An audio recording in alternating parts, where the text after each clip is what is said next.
I never got into it with none of my coworkers, Mr. Bassan.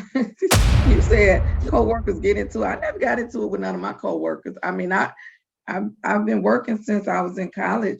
I worked at Burger King. I worked at Wendy's. I worked at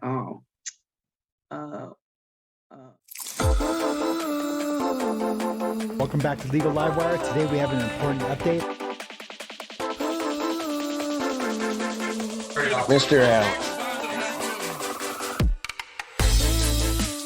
Asking for a personal bond, Your Honor. Welcome to today's coverage of the people of the state of Michigan versus Robert Clifford Chupka.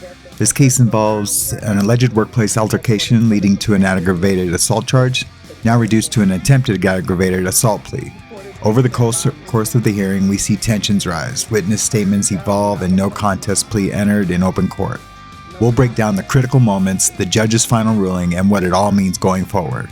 But before we dive in, make sure to subscribe to our channel and turn on notifications so you never miss an update on the most talked about cases from court dockets across the country. If you find our analysis helpful, don't forget to give this video a thumbs up and share it with anyone interested in true courtroom drama. Welcome to Legal Livewire. This is Sam Yarborough.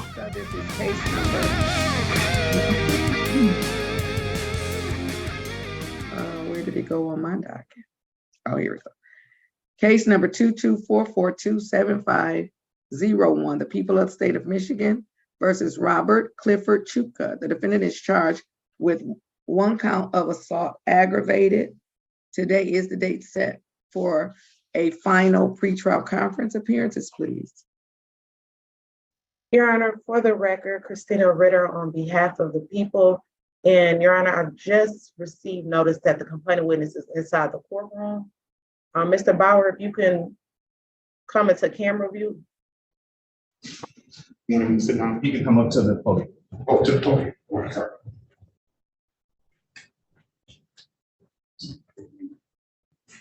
Thank you, Mr. Bauer. Good morning. Can you state your name for the record, please? Eric John Bauer. Oh, hi. Okay, bless your heart. I always wonder why people don't turn off their camera when they want. Can you hear me? We can, sir. I really need you to get somewhere and be stationary. Okay, I had to move to a different area, that's all. Go ahead. Well, thank you for your permission. Can you please state your name? Robert Clifford Chupka. Thank you. Today is the day set for final pretrial conference. Mr. Basant, how are you proceeding? So, Judge, we did reach an agreement with the people. Mr. Chupka is prepared to enter a no contest plea for civil liability. He has been advised of his right to a trial in this matter. At this time, he wishes to waive that right and proceed with this particular plea. Is that correct, Mr. Chupka? Yes, sir. And he's pleading to what, Mr. Basant? I believe the amended charge, and Ms. Ritter can correct me, but I believe it's attempted assault or attempted aggravated assault.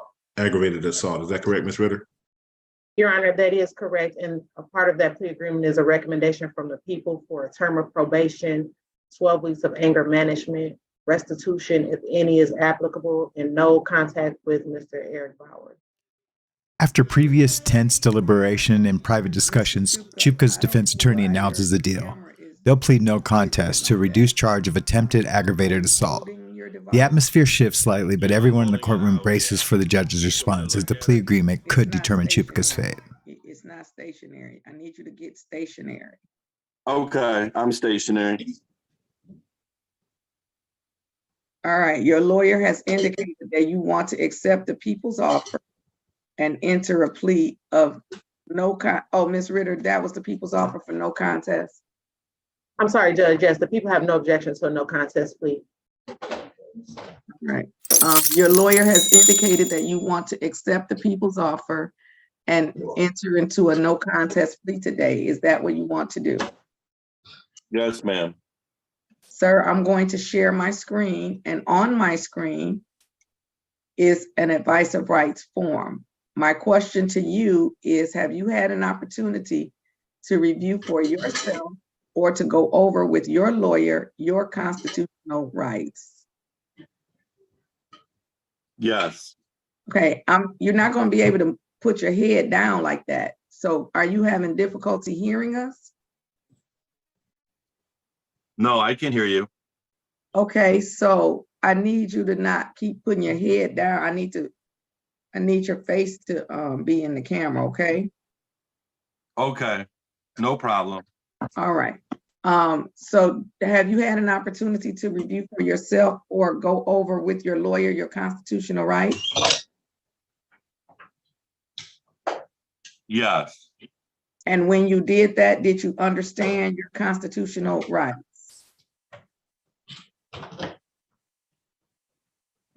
yes, Do you understand that this is a misdemeanor and therefore you have a right to a trial? But if I accept this plea from you today, you will be giving up your right to a trial. yes. Has anyone threatened you in any way? I need the courtroom to kind of be quiet for a minute. I'm getting a lot of feedback. I don't know if I'm getting the feedback from the courtroom. Have anyone threatened you in any way or promised? The judge confirms that Chupka fully understands his constitutional rights. No. Rights he'll forfeit by entering this plea. She'll address him directly, reiterating that by pleading no contest, there will be no trial, and he waives the presumption of innocence. Chupka remains still, quietly affirming each caution. No.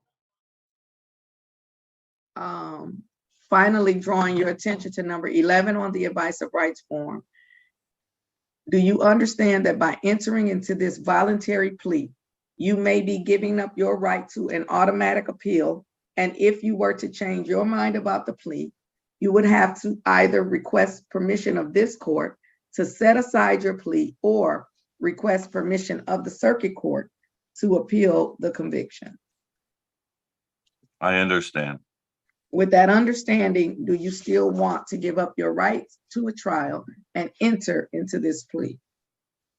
Yes. All right, who's going to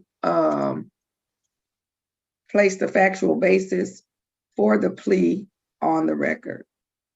Your Honor, I can if that's okay with the court, and Mr. Bassan. I have no objections to that, Judge. All right. Ms. Ritter. Thank you, Judge. On June 6, 2021, at 1617 East McNichol Street in the city of Detroit, the complaining witness, Eric John Bauer, has filed a sworn complaint in this court stating that on the date and the location stated above, the defendant, Robert Clifford Shuka, contrary to law, did make an assault without being armed with a weapon upon Eric Bauer and did inflict a serious or aggravated injury upon said person without intending to commit the crime of murder or to inflict great bodily harm less than a crime of murder. Contrary to MCL, Prosecution lays out the facts for the record. A workplace altercation leaving the alleged victim with injuries. They stipulate that Chupka's actions qualify as attempted aggravated assault. Although Chupka says little himself, the no contest plea stands. The courtroom is silent, awaiting the judge's official acceptance. A no contest plea to one count of attempted aggravated assault. Having accepted the plea, the court is going to set the matter for sentencing.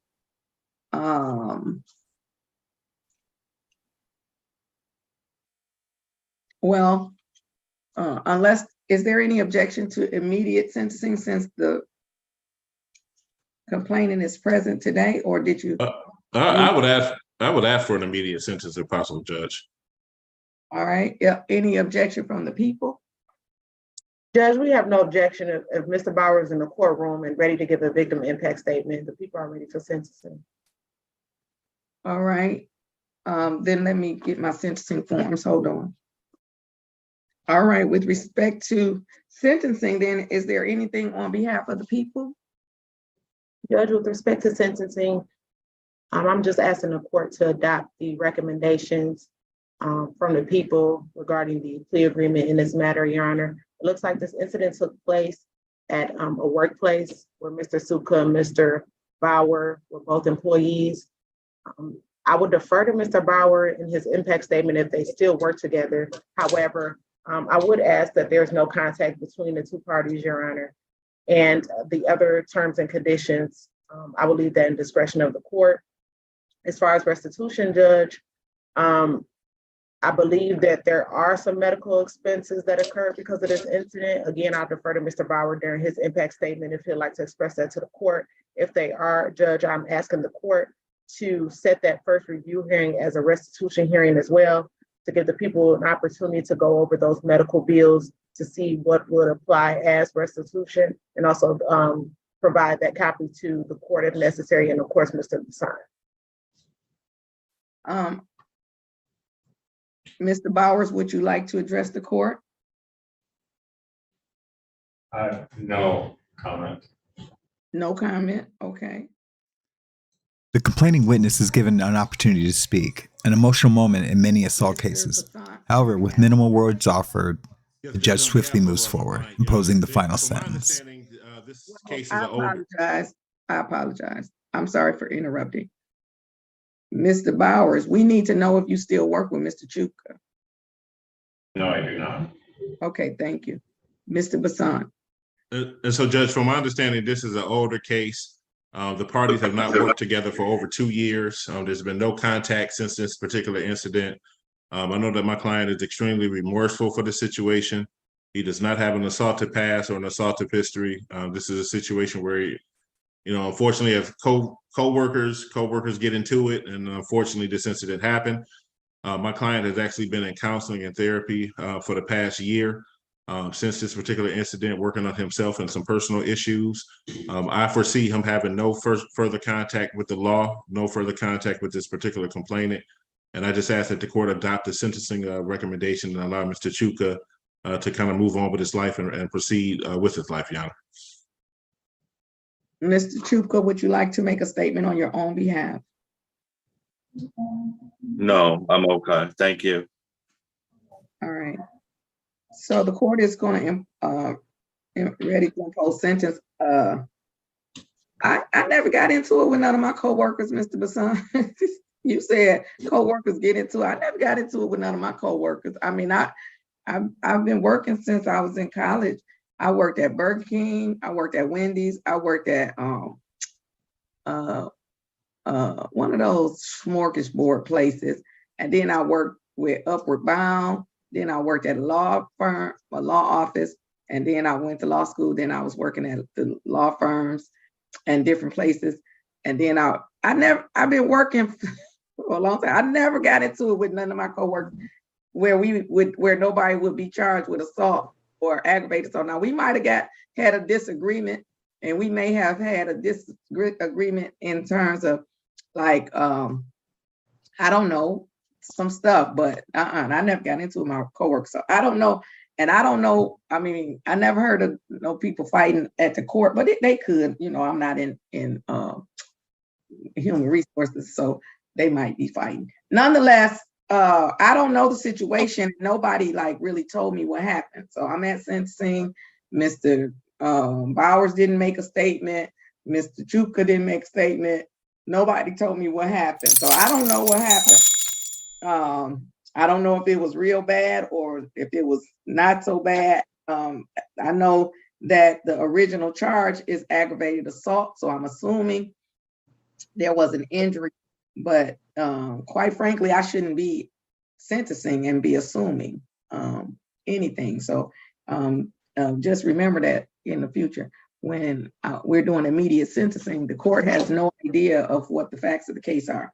Nonetheless, there was a recommendation, and I apologize. Let's go back. Was there anything? What was the plea agreement? A recommendation, the recommendation from the people, Judge? Yes, please. A term of probation, 12 weeks of anger management, restitution, if any, and no contact with Mr. Eric Bauer. All right. So the court is going to impose a 12-month probationary period. And because this is an attempt, what's the maximum penalty?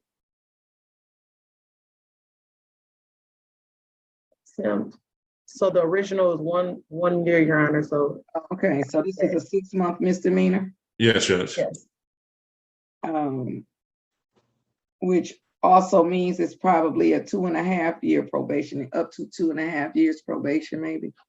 But nonetheless, court is going to set a probationary period at 12 months. That gives us a final review date of August the 1st of 2024.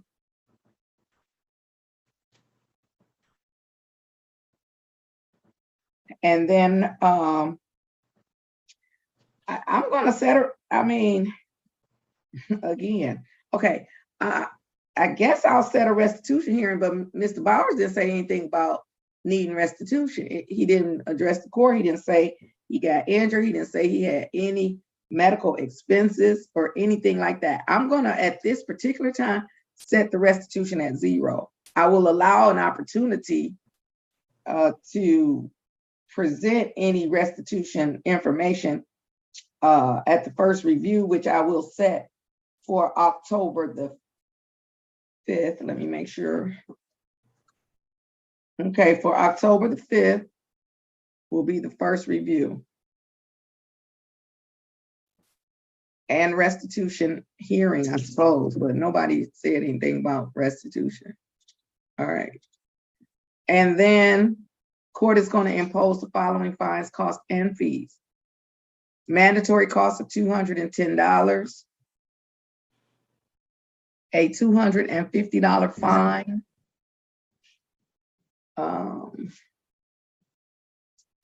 I didn't do a pre-sentence investigation, so there's no pre-sentence assessment fee. And Chupica must serve probation, complete anger management, and pay applicable restitution, including no future contact with the victim. impose $35 per month oversight fees for a total of $420 for the 12 months. Additionally, the court is going to impose the following conditions. You shall not use or possess any illegal substances. You shall not use or possess any marijuana without a valid medical marijuana. Having card. reviewed the facts, heard from both sides, and accepted the no contest plea, the judge emphasizes the seriousness of the workplace violence. She warns that violating probation terms could carry tougher penalties. After one last stern admonition, the hearing concludes, leaving the defendant and the audience aware of the grave consequences. You shall submit to, strike that. You shall pay any outstanding tickets you have with 36th District Court. You shall clear up any warrants that you have anywhere. I'm not going to order any random urinalysis at this time. I am ordering that you will submit to a one-time drug screen. And depending on the results of that drug screen, then the court will determine if there's going to be any future drug screens. Additionally, you will complete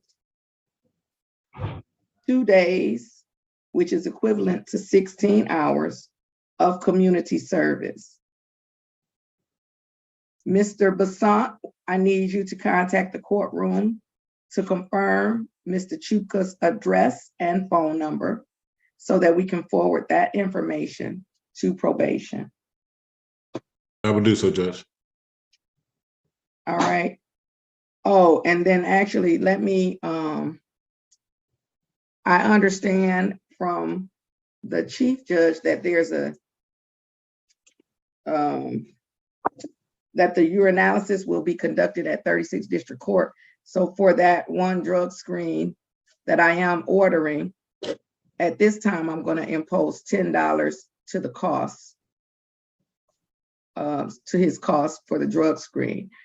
So the court is going to, the total fines, costs, and fees at this time, $890. The issue of restitution will close on October 5th.